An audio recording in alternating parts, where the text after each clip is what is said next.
A lot of people talk about dirty boxing skills in terms of the old school boxing and how to box with using less rules than modern boxing, but they don't really teach you or show you what that really is. Right? What they're saying is dirty boxing is that you might grab the head when you shouldn't, or you might elbow strike when you shouldn't. That isn't really dirty boxing to me. That's just a coined term that's come about.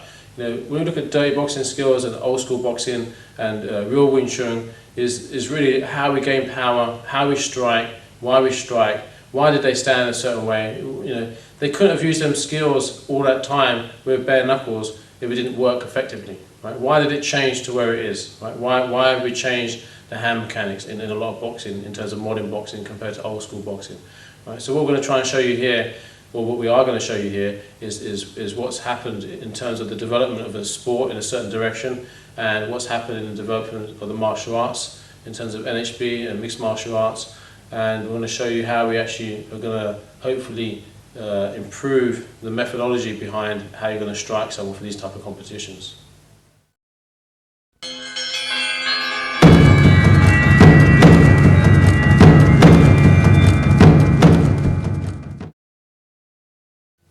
We've got a lot to cover, so what we're going to do is break it down for you. We're going to start off with fist position, hand position, and then we're going to move on from there. So if I just take Neil. If you look at sport boxing, which is what we're comparing to, compared to old school boxing, or in terms of how we do things in Wing Chun, you'll see there's differences in the fist position. There's a specific reason for that.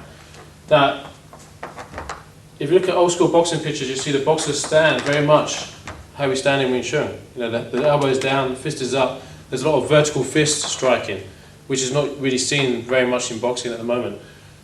And that's because obviously with sport and big gloves, things have changed. The idea of wearing a big glove means that you can't break your hand as easy. But in fact, if you look at many boxers will tell you that they've broken their hands numerous times. So even with the big gloves on, you can break your hands. The only thing is at the time, you won't necessarily feel the damage that you're doing. If you're punching with no gloves, even one bad punch, you'll really feel it. If you hit someone incorrectly without gloves, you'll feel it first time. So just have a look at this. In terms of sport boxing, people punch and the fist will be up, the elbow is up. When you impact, if you see where he's touching my hand, what's actually impacting is his whole of his hand. So this is where what you're going to have is pressure on the fingers, which is stretching the ligaments in the fist. So on the long term, you're damaging the structure of your hand. In the short term, often what will happen is you'll break your fist. Right? So that's a big problem.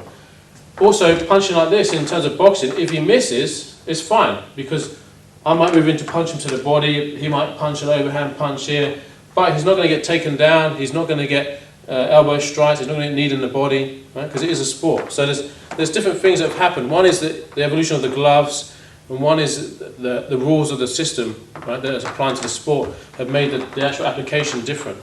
Now, if you're punching in NHB, in martial arts, and you haven't got big gloves and you've got small gloves on or no gloves on, this is kind of a dangerous way to punch because you will break your hands, right? So the way we're going to punch is using a vertical fist, which is making the knuckles hit the target. And that's what you see in a lot of the old school boxing pictures when they used to fight a lot of bare knuckle fights, is they held their hands like this because they used to punch a lot more with vertical fists because they've got to plant the knuckles.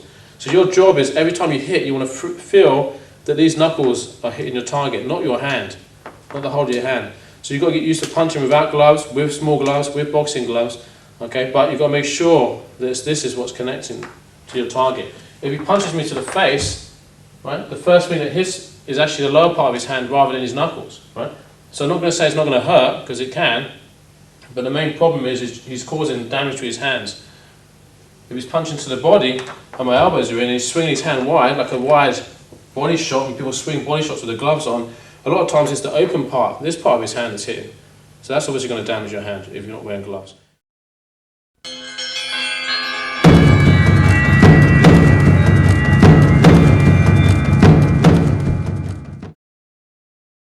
Before we go into the structure of how we use our body and how we use the power lines of the body, we're just going to look at some of the impact of the fist position, which we just talked about. So if Neil is punching like in sport boxing, and he punches an overhand punch here, right, you can see the impact on that pad is impacting on his hand. The power, the pressure is going to go through his shoulder at this point and through his hip, because you get hip power, right? But what's going to happen is all that power is going straight into his hand. Right? So this is causing his hand to take all the pressure. If he's punching his elbow down and focusing the knuckles are going to be hitting the pad every time. Okay? If he throws a jab and he has his elbow high, as he hits that jab, again, his whole hand is hitting the pad. If he has the elbow down, the knuckles are going to hit the pad. Right? If he's punching towards the body and he's punching kind of like wide body punches, like hooking towards the body, here, a lot of times it's going to be his hand, or in this case, it's pushing his fingers further back every time he hits before the knuckles can connect. So a body shot, if he's punching me to the body like that with a wide body shot, you can see that before he even hits my ribs or my body or the flesh, it's his whole hand that's hitting the body. Now, in a big glove, you're not going to notice so much. But as I said, with wear and tear, this is why many boxers have damaged hands after long periods of training and fighting. Okay, so when we punch, we want to make sure that every time you punch, you're focusing the knuckles. You punch, you're focusing the knuckles. You punch, you're focusing the knuckles. Because all you want to hit the person with is your knuckles, right?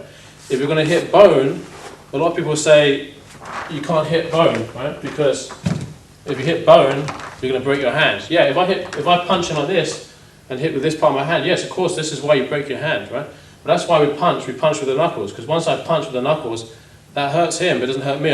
I can hit my knuckles into the bone with no problem. So if someone drops their head and I punch here, this is no problem for me when I'm punching with the knuckles. Every time I punch, it's going to cause damage. If I punch and to send my hand, and my hand hits his head, yeah, it's going to break my hand straight away. Right? There's many professional boxers who've had street fights that have broken their hands with one punch. As soon as they punch someone, smash, they might even break that guy's jaw, but they break their hand. If you punch and you focus the knuckles into that strike, no problem. Okay, so we're going to look at the mechanics behind why we use the elbows down in just a moment.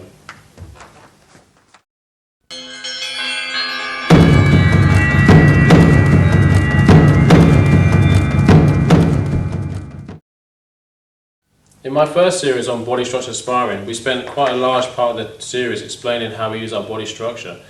In this series, we just want to give you the overview and how it's relevant to what we're teaching in this tape. So if I ask you to come forward, basically you'll see a lot of boxers in sport environments ducking their heads and rounding their back, and obviously Thai boxers will round their back, and that's part of the sport element. You know, that's developed because of the way the sport is used. In terms of NHB, it's kind of a new sport. I mean, you're combining stand-up fighting with grappling, and there's still a honeymoon period of people developing how these two things relate. Because really, I don't think Western boxing and Thai boxing are necessarily the best fusion with grappling. Okay, this is what we're going to show you. Okay, so having a very straight spine for some people might seem strange because you seem to be giving away the opportunity for someone to take you down or to punch you. But we're going to show you over the course of this series why it's a positive way to use your structure. Now, one thing is it makes your body very strong, because once he bows his body, so you bow your body, have your hands up, right, or in a fine stance. Once his body's bowed, it's very easy for me to shift my weight through him, right, because he's not connecting to the ground. So if you stand in neutral stance, this is just a training neutral stance for me to explain the position. If we learn how to put the pressure through our body into the ground, we can make our bodies very strong. In wrestling, you have like a wrestling wedge where people wedge their body. That's very strong. The only problem is you're dropping your head in. So again, you're vulnerable to being elbow strike, knee strike. So we need to find the best posture to deliver our striking power, and the best posture to stop us from being taken down. So this is what we're going to explore. Okay. This is by no means a static stance, right? Even though we're just doing the training idea. What we're going to do is learn how to use our body power and how to use our kinetic links. The kinetic links are each joint in the body and how you use that joint. If he just stands still and I push him, he's going to go off balance, right? So what he has to do is when I push him, he drops his center of gravity, okay? He puts his hips forward and starts to lean his gravity towards me, and then raise his chest as I press. So that's now connecting to my pressure. And then by pulling the chin in and extending the head up, he's locking his spine straight. And he's directing the force down through his kinetic links, through his hips, through his knees, through his ankles, into the ground. Okay? The weight has to be on the balls of his feet and pushing up. You don't want to come too far up and commit your weight, but he's calibrating his weight towards me. So when I release, he will release. This is what we call linking and delinking. Right? So he links the joints. He delinks the joints. Now, at a more advanced level, you can link and delink separate joints and different joints to change pressure. And that's where you get good body control for your clinch and for your sparring control. But in the beginning, you want to be able to take this structure. Now, if you put this into a fighting context, in a fighting stance, it's even stronger, because then obviously you have two legs, one forward, one back. You have a wider base to control that weight. When I press into his body here, he wants the pressure from his elbows to go into his hips. And again, you see how he sinks his weight, presses the hips, pushes the sternum, pull the chin in. And that locks his structure. If I pull him, he can sit slightly, tuck his hips slightly, and resist the pressure. Then I return and I push him, and he can return the pressure.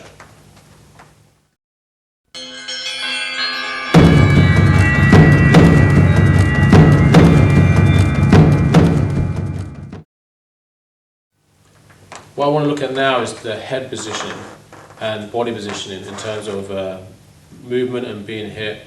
Okay, if I take Neil here, this is a big misconception that you see, because again it comes from boxing.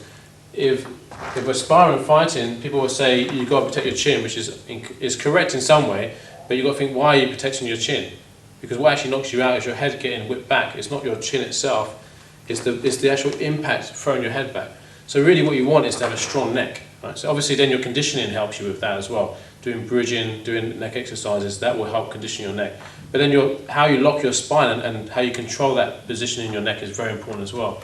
If Neil has his chin tucked in and his shoulders up, which is what a lot of people will do, and rounds his back, and they say, okay, the chin is nicely tucked in and it's hard to hit his chin, that doesn't really protect his brain.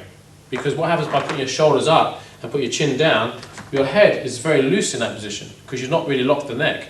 Okay, so when a punch comes in, I'll just use my open hand, but when a punch comes in and slaps you here, it's not really protecting your chin or your head, right? You're still going to get rocked about. If I hit forward into here and the head is down, you're actually putting pressure into the vertebra. The vertebra is going to be bulging. So quite a few people in boxing will end up with disc problems in their neck, because what's happening is the pressure is pushing into the spine and the disc is bulging out. Okay, so this is not really truly protecting the chin, as they say.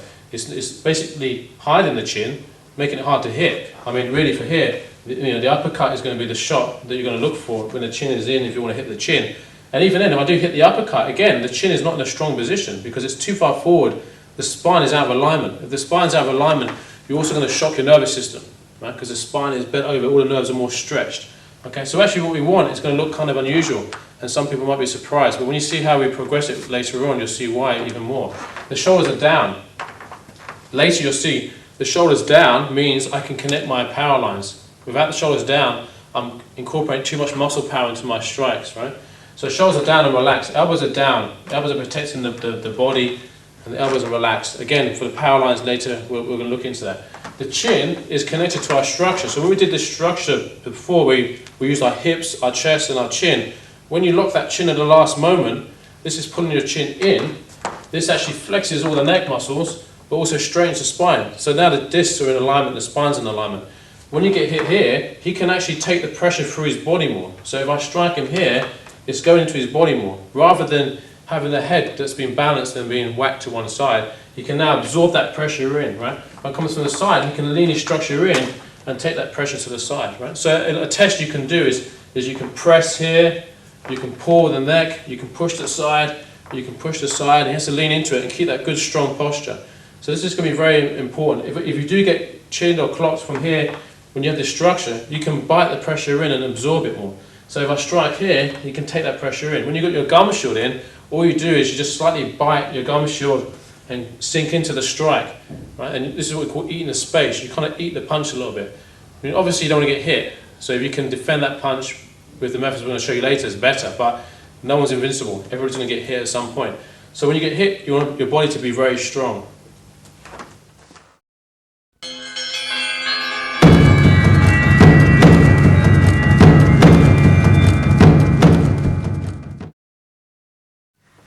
Power lines. What's power lines? If you look at the old school boxing pictures and you see the old fighters standing like this, some of them do lean back a bit, some of them in their stance. One thing you'll notice is they all have their elbows down, they all have the vertical fist. Now, I talked about the fist in terms of how we punch so you don't damage your fist and why that's a vertical fist rather than being turned over. You can't really fully understand that unless you understand the structure and the vector forces of how you use these power lines. Now, if I'm standing like this and I punch and turn my arm over, my vector line is going through my shoulder, right? If I use my hip to send the power, which you see in boxing, then yes, it's going to be a powerful punch.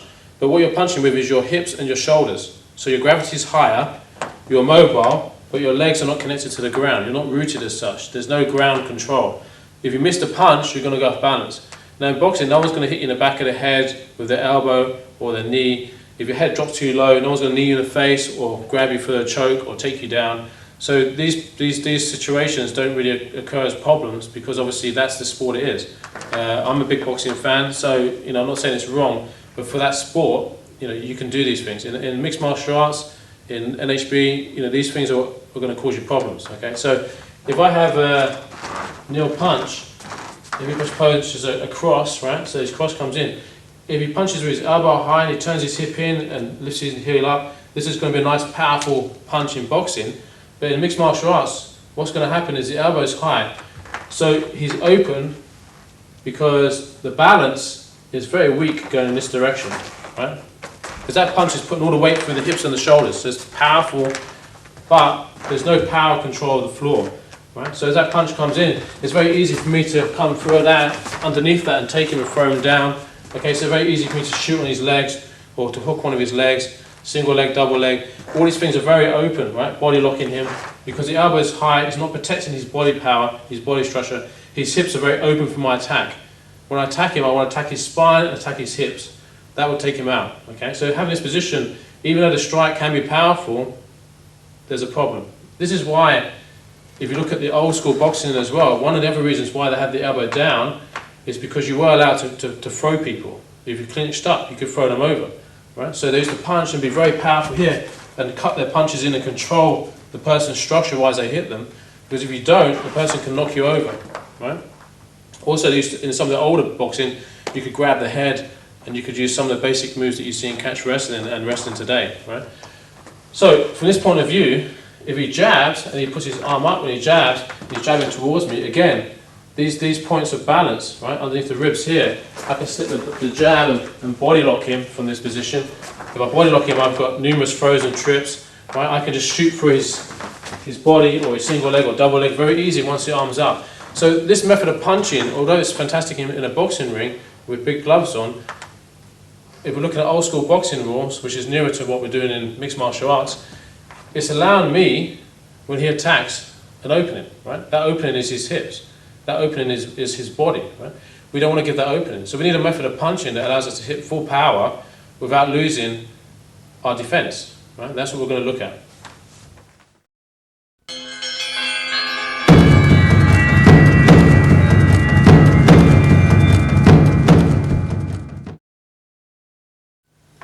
To understand how we use the structure of our punching, we need to look at our defense.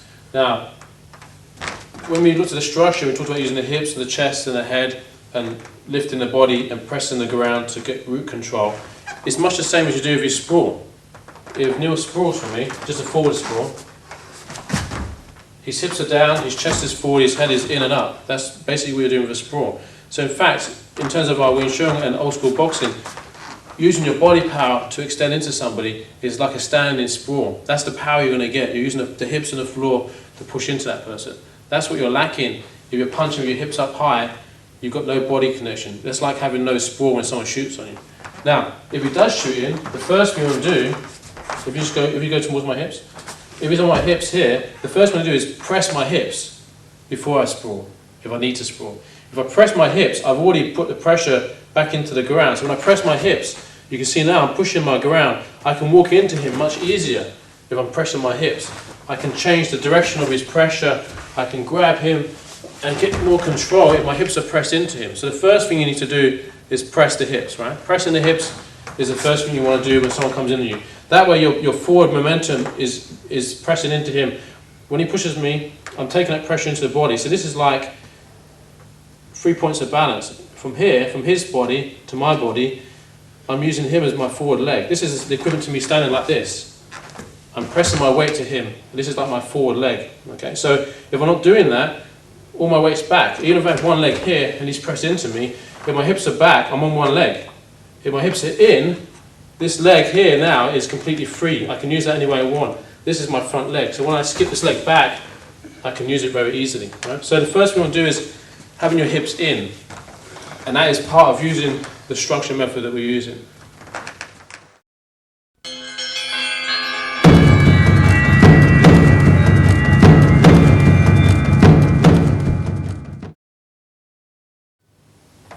So we've got our hips in, that's the first thing we need. Now, if he shoots on me, he's coming in. If he's in deep, I put my hips in, but he's driving forward, then I need to sprawl my weight. Push my hips down, sprawl my legs back. If he's coming straight at me, I need to get my underhooks in. If I don't, he can still power through. If I'm in this type of position and I haven't got my hooks in, then I'm going to side sprawl. I'm going to come down on the side of him, right? So my sprawl will either be a forward sprawl, if you stand in front of me, just forward sprawl, normal sprawl, right, and back up, or a side sprawl. And then the other side. So the side sprawl will mean that when I penetrate into him, when he side sprawls on me and goes to this side, I'm going forward, he's going to get my back. Okay. Now you can imagine if I'm punching and he shoots on me and I'm swinging my hands here and my hands are high, as soon as he hits me, it's very hard for me to center my hips and elbows in, and it's very hard for me to sprawl. So the better I punch, the less sprawl control I have. So if I really throw a heavy boxing punch and my weight's really traveling to that punch, the less chance I will have to get my sprawl and to get my hips in as my defense. If we punch with the elbows down, it's another story. We can use the hips very easily because we don't overcommit the weight. If you're punching like this, using hips and shoulders, you have to transfer your weight forward to get power. If you're using your hips and your elbows on the ground, when you punch, you actually sink into the ground, and when you punch, you drive up from the ground. So my power is generated a different way. Instead of twisting the hips to get power, I'm twisting into the ground to push up to get power. So that way, when I punch, I don't need to send my body weight forward in this manner. Because if he shoots on me now, I'm very open, right? If I shoot around a hooking punch here, he ducks that punch, right? He can hit my back very easily, right? If I swing the punch here, he can get a body lock very easily, right? So there's lots of ways that he can get into me when I'm throwing my elbows high, when I'm throwing my arms high. He can shoot in, he can duck under, he can get the back, he can arm drag. There's lots of things he can do. If I'm punching my elbows down, when I punch, I'm cutting my punches up through this power line. When we talked about the power line, this angle is the optimum angle to transfer pressure to the hip, right? Okay, so even when I have the hand out of that position, I really want to mentally transfer the weight into my hip. I must have the elbow down for that, okay? So when I punch the head, I don't want to jab my elbow up, I want to jab with my arm down. When I throw my cross equivalent, instead of turning up my hip, I want to just shuffle the foot along the ground and drive the elbow up. This way, I haven't committed my weight. I'm pushing off the ground, I'm driving up, but I haven't committed my weight forward. Right? So when he comes into me now, and I'm punching like this, it's very easy for me to keep my base and keep control. Because even when he shoots underneath my punch, my elbow is here. See, I can smash my elbow into him. This allows me to wrap and get the head control, get the arm control, which gives me the takedown and gives me good control of his body. He shoots here, I can now press the hips very easily. Now I can walk him over and throw him over. This is giving me that split second timing that I need to take control. If I'm punching like this, and he shoots in, here, and then I go to grab, it's too late. You obviously see people try and punch from here or grab from here, it's always too late. So all I want to do is when I punch, I strike him from here and he shoots in, boom, I get control of him. Hips are in, body's in, right? I like to get the arm control, or head and arm control, always controlling the chin, sinking the elbow down again. So now he pushes towards me, I can just press my hips, I can hold him all day long. Now I just want to turn him. When he drives forward, I can turn him easy because I've taken control of the structure. Okay, so that's very, very important. That's one of the key reasons we use this system.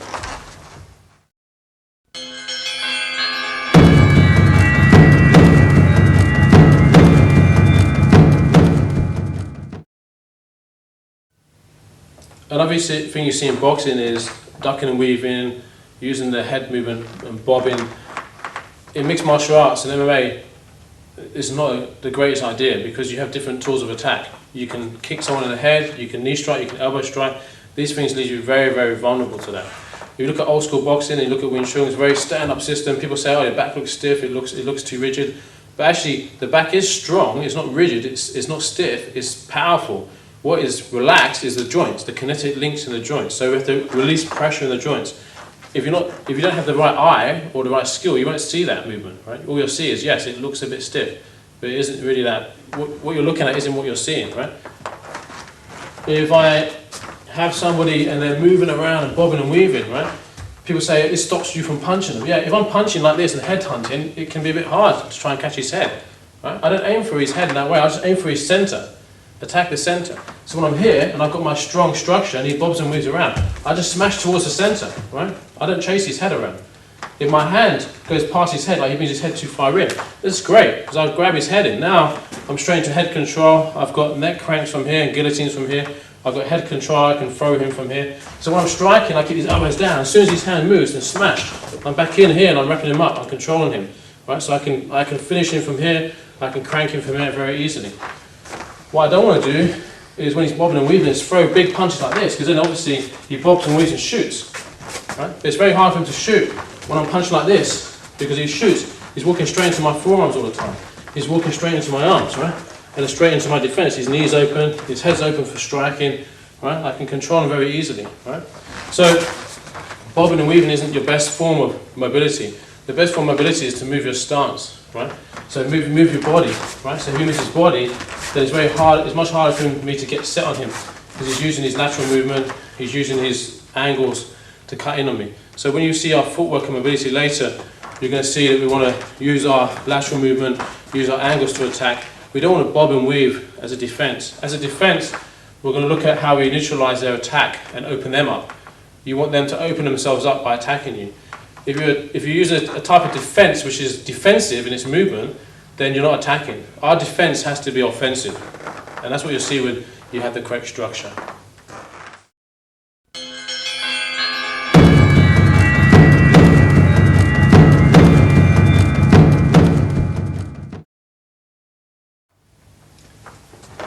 If you see my first series, we talked about our methods of punching. We're going to cover some of the basic punching again, but we're going to show it from a different sort of point of view, because we're going to show you more of the advanced application in terms of the offense and defense.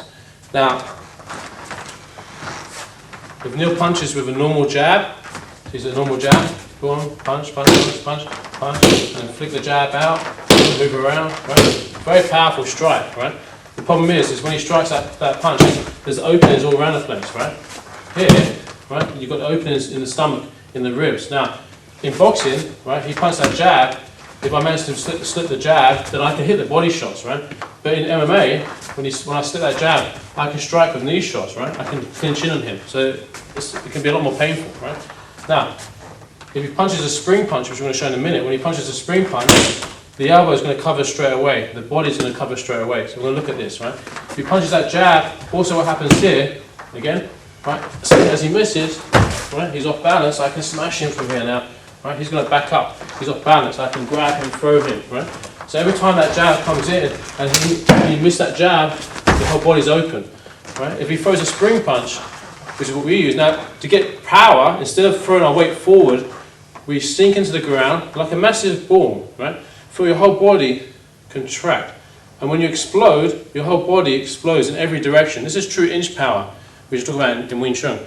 In Wing Chun, often you see inch power, people just flick their wrist. Yeah, we'll talk about that later, it's nonsense, right? You've got to use the whole body and explode the whole body at once. So everything explodes, every muscle fiber explodes on contact. So very, very relaxed, load the pressure. Use the hips, twist in, feel the spring of the body, and when you fire, you want to feel that last inch of movement is where every muscle fiber explodes. So actually it's a lot more powerful as a jab, right? And again. That's it again. And he's much tighter now, because as he punches, he's back really quick, right? Everything is tighter, right?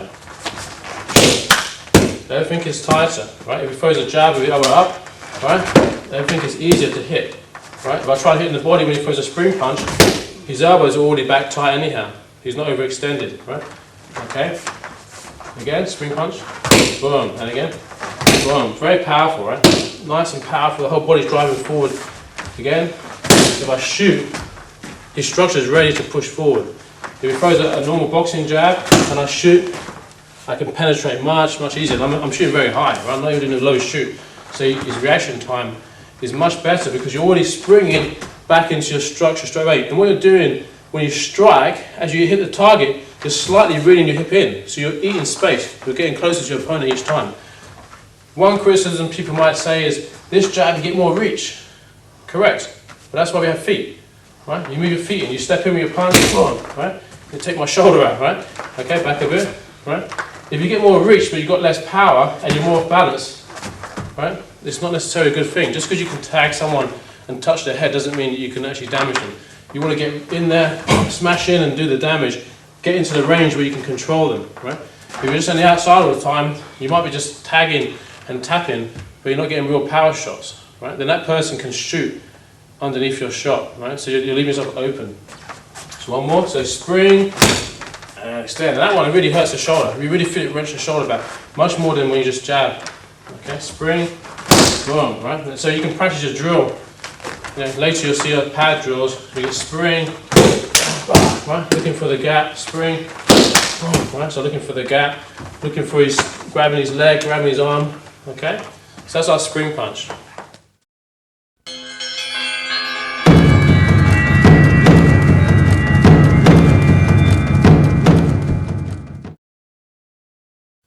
Let's look at one of our most important punches, the cutting punch.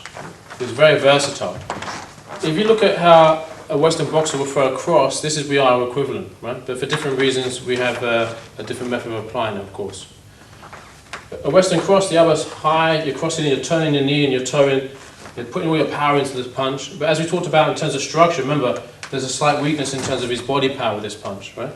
So as he throws this punch, it's very easy for me to shoot and get into here and clinch him, or even to counter-strike him, right? I can counter-strike in here and strike into him and then feed into a head and arm position, right? So I can get a head and arm stroke, put him down from here, right? It's very easy because he's giving me the position that I want, right?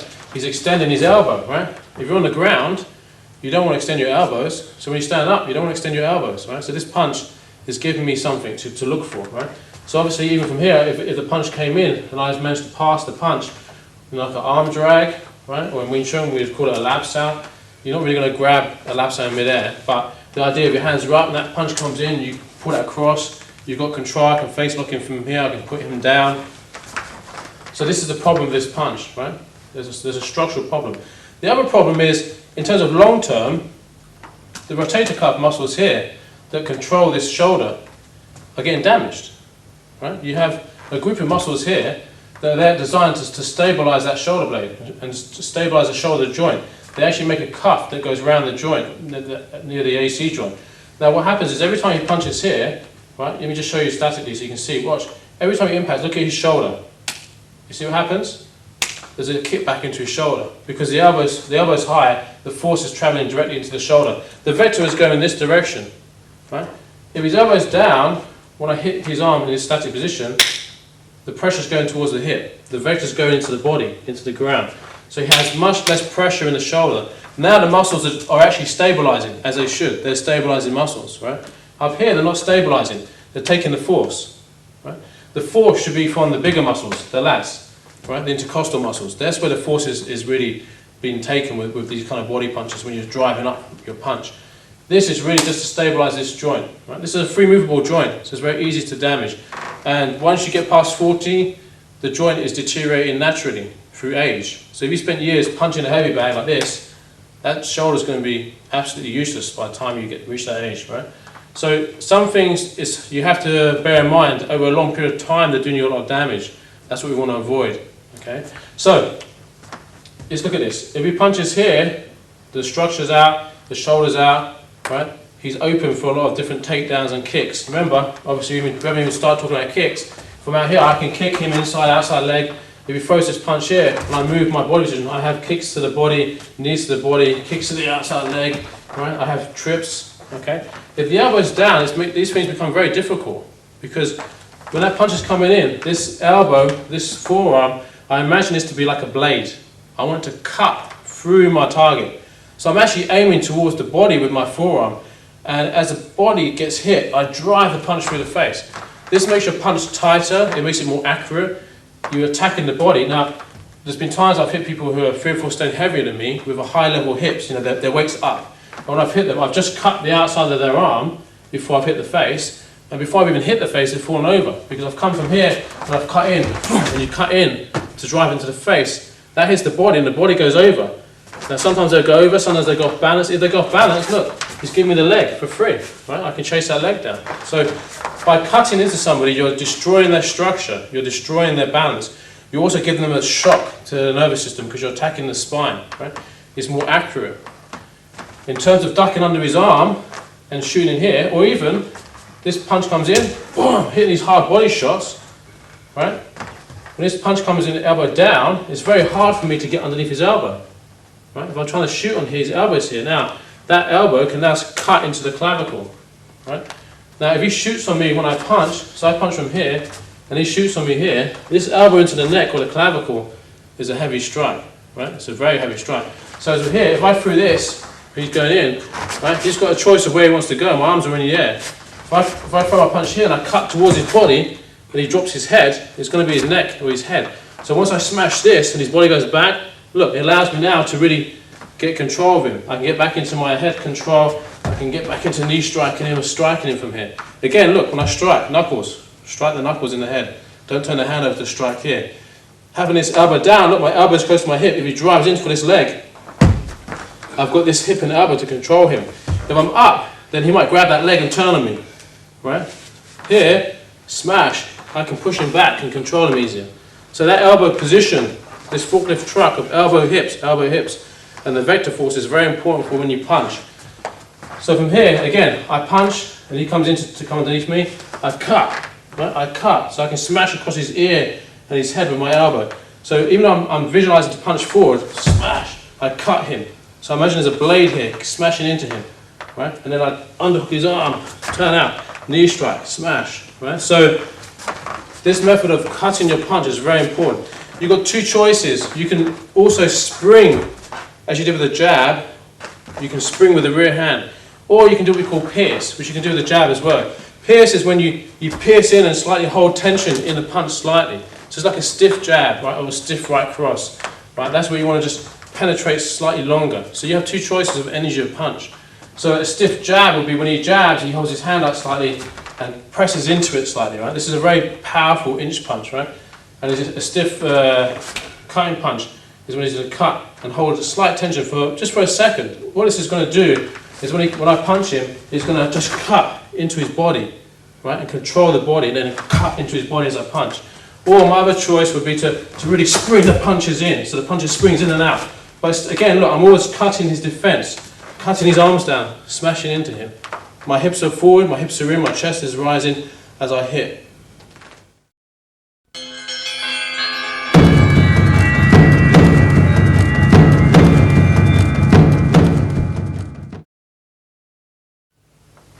The uppercut is a very effective punch, especially in NHB fighting, because a lot of times you're going to get in close, or you're going to throw a few shots, leg kicks and high-level shots, and then when you get into a medium range, the uppercut is going to be a good weapon. Especially if you damage someone and cover up, then the uppercut is also a good weapon. Now, if you look at a boxing uppercut, for instance, compared to like old school boxing and how we do in our Wing Chun, there's quite a big difference. A lot of boxing will really power that uppercut by twisting the body and driving the uppercut in, right? So, for instance, if he's moving here and he bobs and weaves, a lot of times when you bob and weave, when you land a leg, that's where you drive your uppercut, right? But the problem is there's a time delay, right? As he bobs to uppercut, like say I threw a shot here, yeah, if I've gone off balance, now he can bob out and uppercut. That timing works, right? That's why it works in boxing. But when I punch like this, and I'm here, I haven't set my body away, I've set it here. Now this uppercut is covered by this hand. So this allows me to cut back into here, right? So by widening the uppercut and using the body to spring, a massive spring to get your uppercut, is actually causing a time delay that you can't really afford, right? Now, from here, I'll punch him again, a few punches, I overextend, right? He can uppercut me, overextend, he can uppercut me, right? But when I don't overextend and I don't project my center forward, I project it just out from the floor, here, it's very hard for him to use them kind of uppercuts. I can just keep nailing him.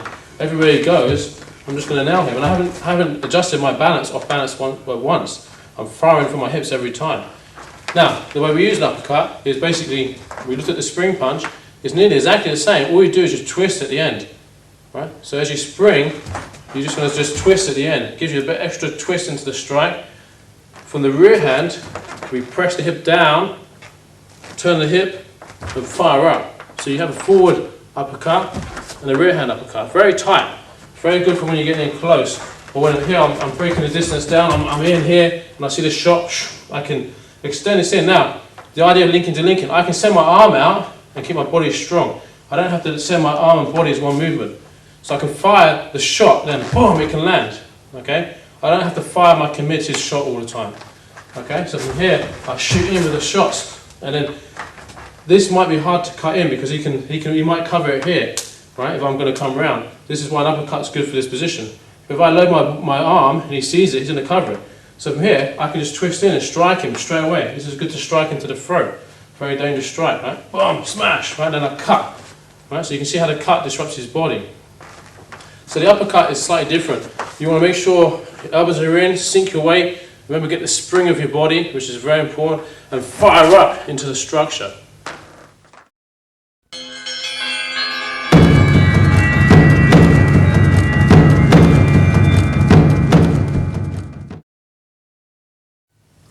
Now, especially in Wing Chun, everybody talks about the famous inch punch, right?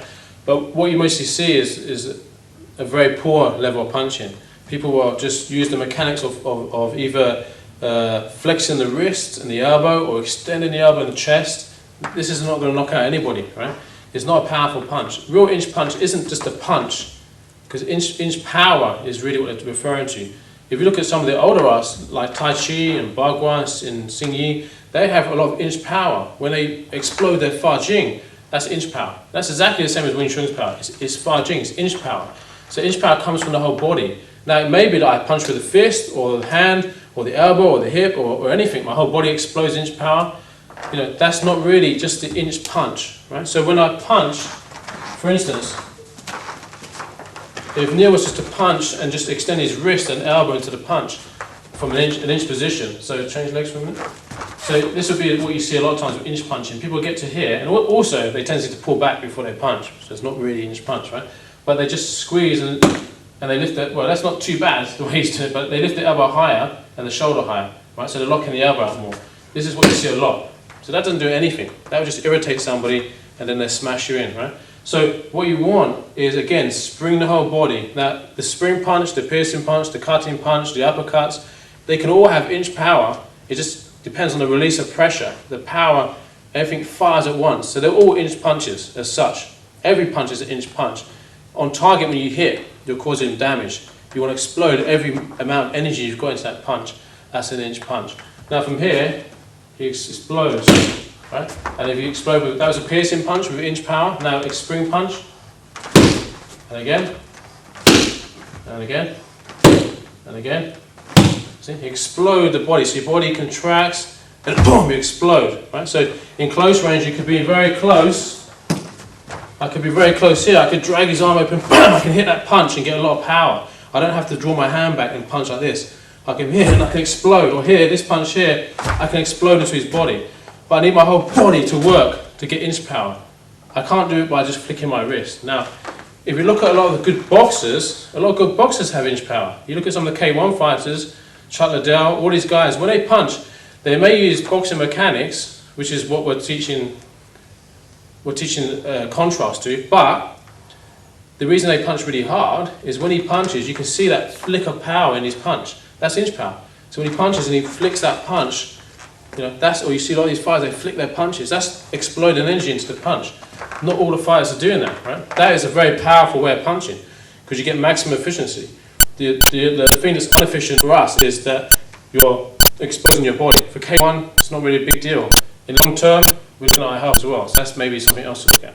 Okay, inch power is basically using your whole body. Inch punch is not really what it seems to be. It's not really just the punch that makes this power by itself. It doesn't. The power comes from all the muscles in the body. You relax all the muscle fibers, and you send your punch. You want to be totally relaxed when you send your punch, and then the real power is being able to switch on the muscle fibers at the right time. So inch punching is really about timing, right? Relaxing and then switching on your power, your whole body at once. That's really what the inch power is all about.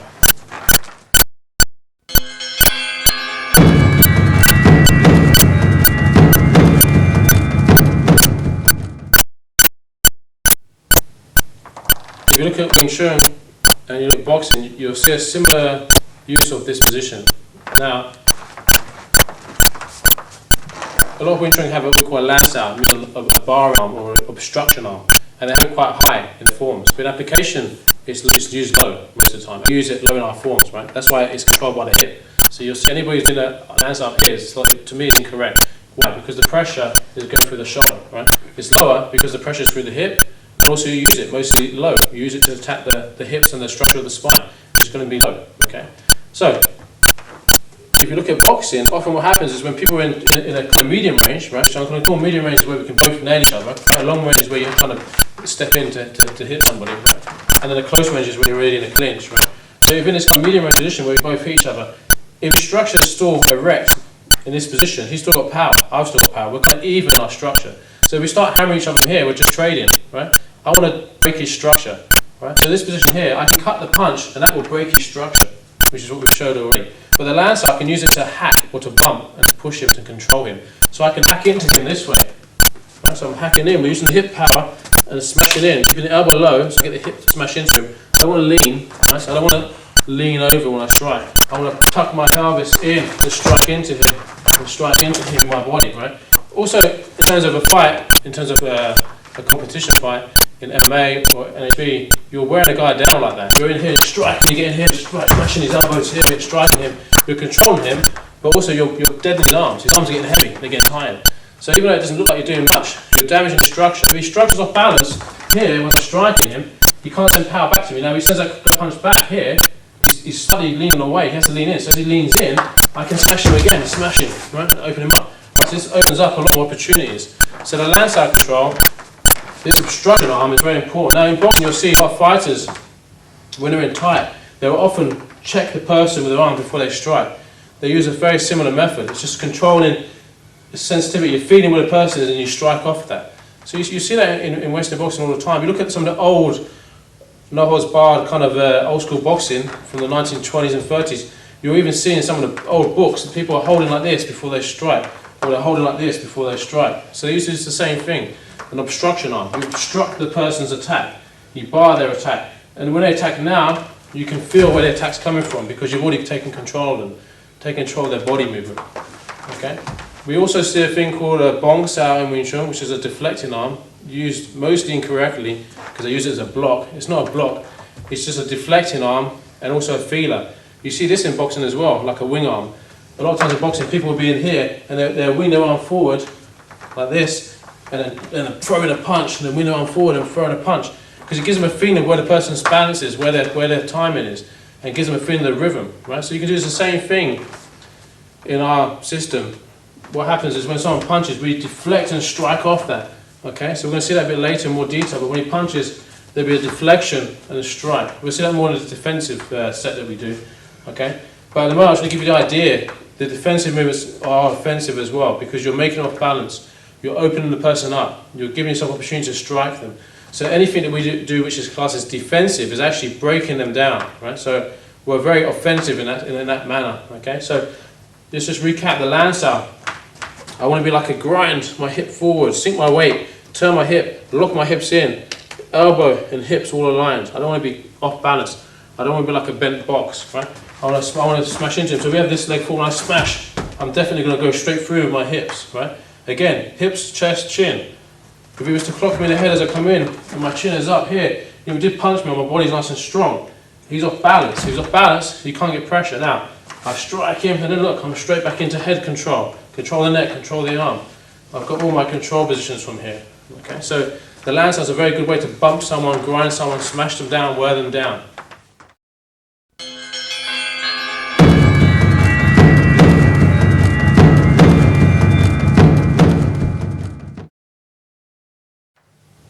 Let's just look at some kicking ranges, just quickly. If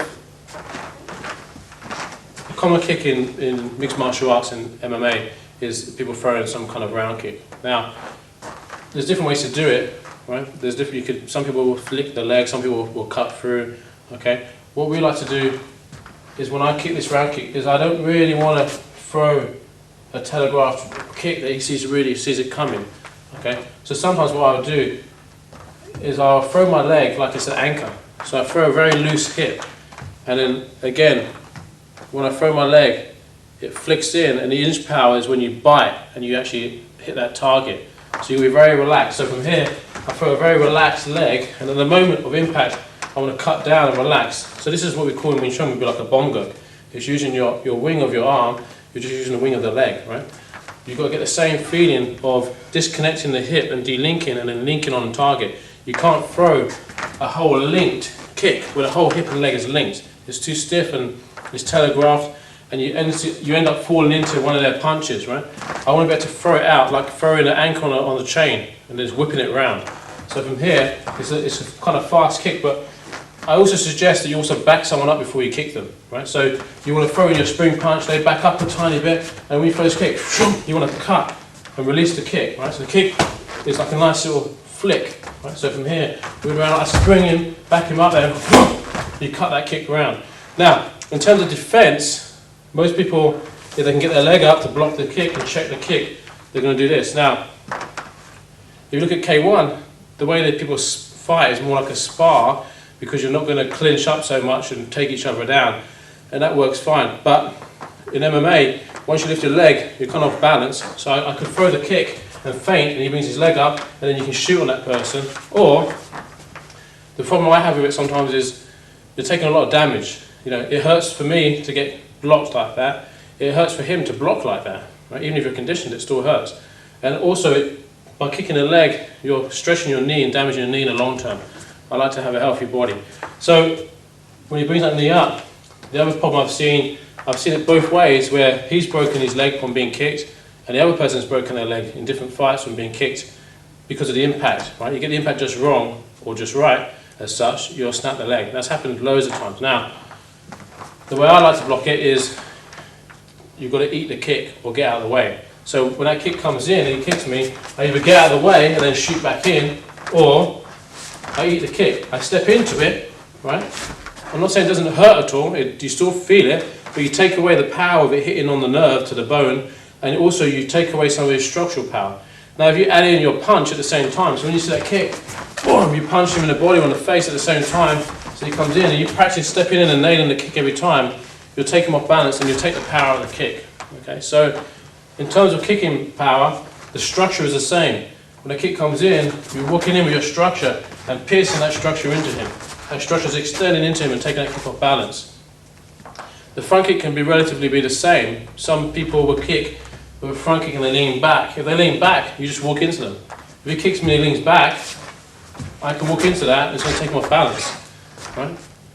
If he wants to kick by stepping up and transferring his weight through his body and through the kick. Right? So we're going to cover that a bit later later in the series, but I just want to give you the idea in this range where you're going to have kicking and punching range from this long medium range.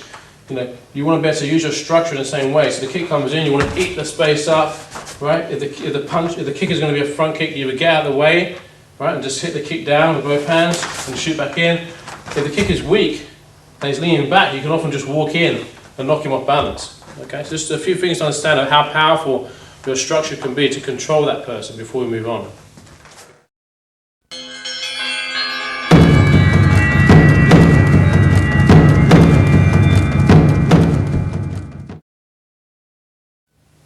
The best way to develop your sparring skill isn't just to get in there and start sparring. The best way to develop your sparring skill is to develop the correct understanding of your body mechanics, to develop the conditioning of your body and your tools of how you punch, when you punch, your timing knowledge, and then to get towards full sparring, what you want to do is play lots of sparring games to develop the attributes of movement and the correct timing before you go in. Because if you start sparring and you're not confident, you haven't trained that groove of movement, it's not going to work. Right? You're going to get stunned, or you're going to be under pressure, or you're going to be thinking too much and not be able to do it. So what we tend to do is work at kind of half speed on a lot of play drills, and then as you get good, we speed them up, right? And the drills speed up, and then you put them drills into real sparring, and they start working, right? Until then, your brain won't be connected to your body movement. Okay, so we're going to look at an offensive drill.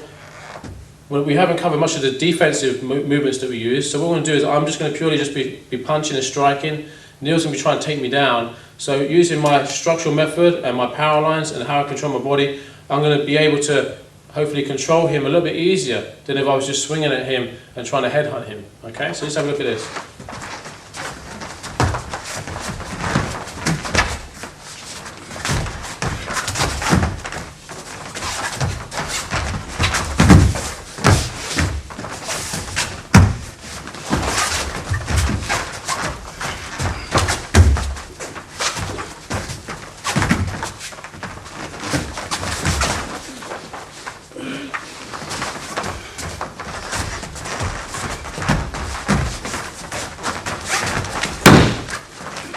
Now if it gets a bit deeper on me, I'm going to use the hips. So it gets a bit deeper, I'll use the hips, okay? I'll use the sprawl, so we'll show a bit of that.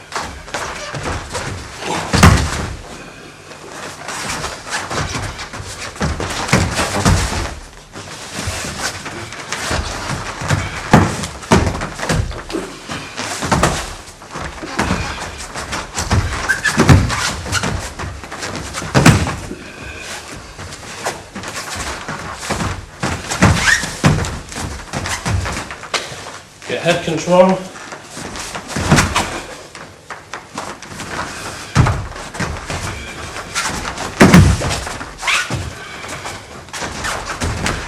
Put my hips. So put my hips and get nice head control. Push my hips, he keeps driving. I'm going to sprawl him down and strike him.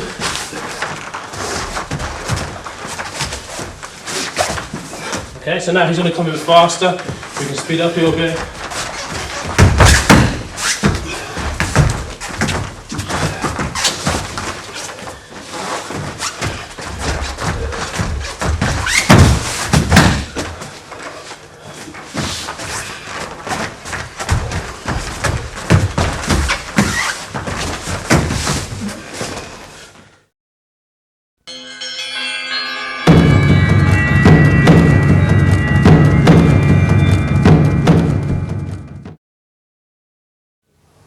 Let's look at the same drill again. We'll get my two guys to have a go. Look for the same stuff that we just did. So look for the structural elements.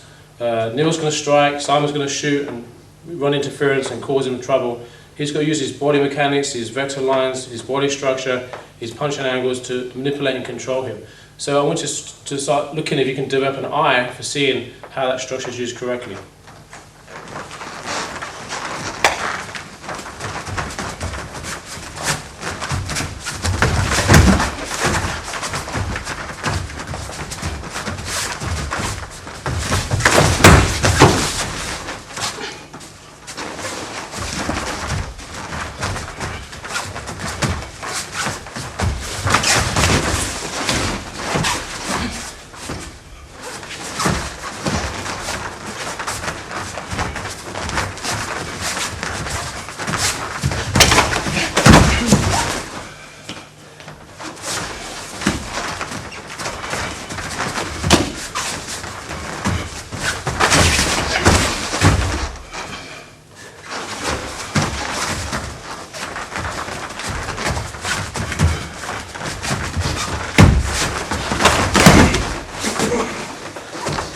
Time.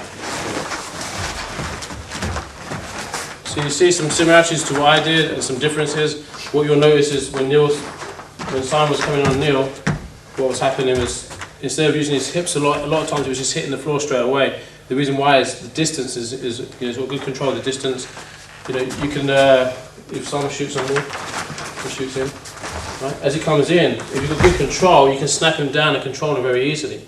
Right? If it gets in really deep, someone's really chasing you, that's when you need to put your hips in, use your side sprawl and get out. That time we didn't see it as much as we did when I did it, but you can see that how the drill can bring out different things to train. It can bring out different slight changes in ranges. Okay, so it's a very important drill to practice.